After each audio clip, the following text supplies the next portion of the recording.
In the autumn of 1853, 11-year-old Anne Jane Ward and her younger sister were enrolled as boarders at Ivy House. Miss Bishop, the school principal, was delighted that wealthy estate owner Frederick Ward had decided to send his daughters to her academy. Local man John Atkinson was engaged as a part-time music teacher. He was only 23 years old, but John styled himself Professor of Music, and while this title was in doubt, his ability wasn't, as the pupils made rapid progress under his tuition.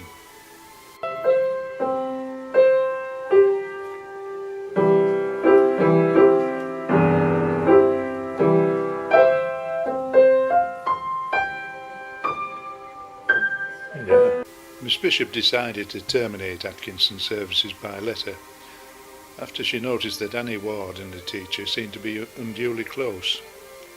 In the letter, Miss Bishop thanked Mr. Atkinson for his services, and went on to say she would be only too pleased to recommend him to others.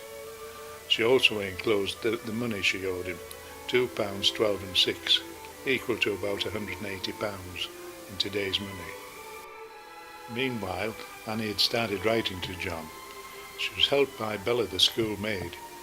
She acted as a go-between. One day, when she was out shopping in Appleby, Miss Bishop heard a rumour that Annie was planning to run away with John. She would now have to keep a closer eye on her pupil.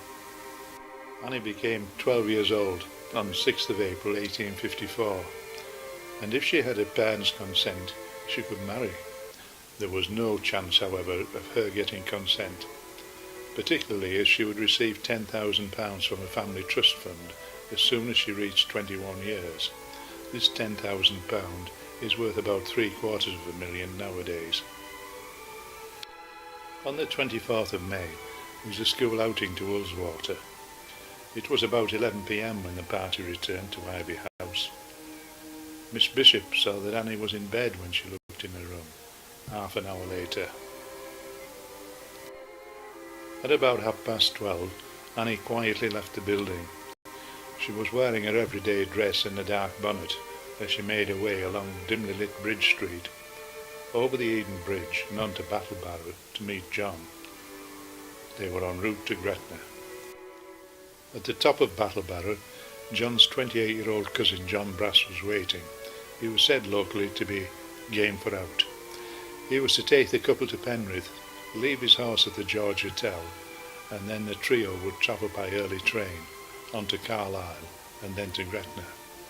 The three of them arrived at the Toll Bar at Gretna at between 7 o'clock and 8 o'clock that morning, where they met John Murray, who was to marry them. Murray, like the other so-called priests at Gretna, wasn't a priest at all. He was a stonemason and a very able one.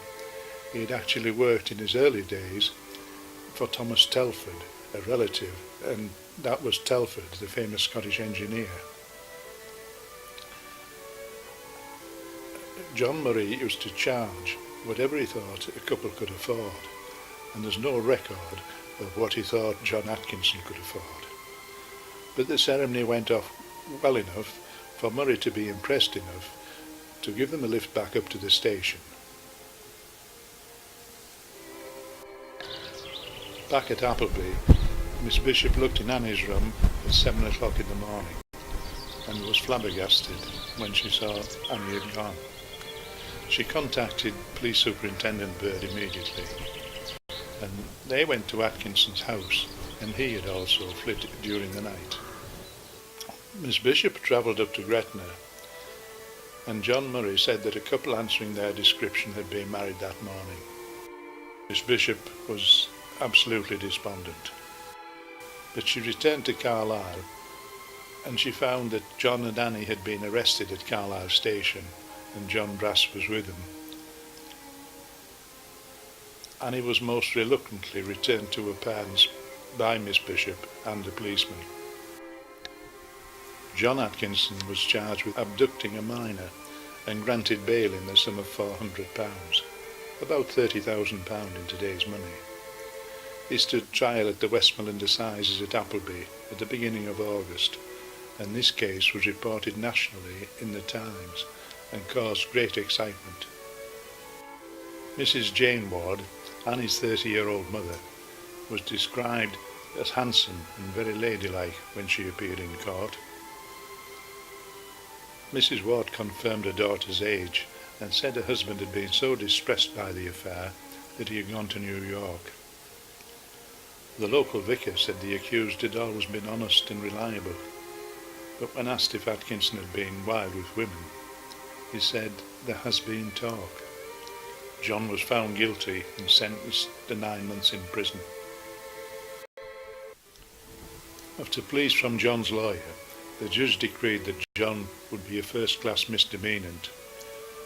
This would mean there would be no treadmill 5 times a day for Mr. Atkinson. He could lie on his own feather bed, order his own food and wine, and read books. There was no truth, however, in rumours that his piano had been moved into his room. Meanwhile, Annie was finishing her education on the island of Jersey, far away from John. They would not meet for more than 4 years, but eventually Annie won her father round, and on the 12th of September 1859, at a church in London, she married John again. John and Annie returned to Appleby area, where John had a farm at Croft Ends, Brampton. He'd also resumed music teaching. Their first child, Louise Adele, was born and baptised in 1861 at the local parish church of Long Martin. This was followed by 6 more healthy children. It had been 12 happy years for the Atkinsons. Farming was booming, but tragedy struck when John died suddenly of smallpox in 1871. Anne took the family to Staindrop in County Durham. 3 years later she was married again, but 2 years after this she was widowed again, and finally she married Edward Reader at Blackburn in 1884.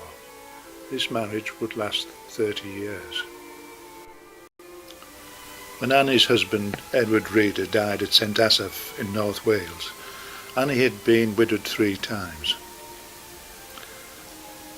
And as her own long life drew towards its end, Annie often thought of her first marriage to John Atkinson, the man she had married twice, the first great love of her life.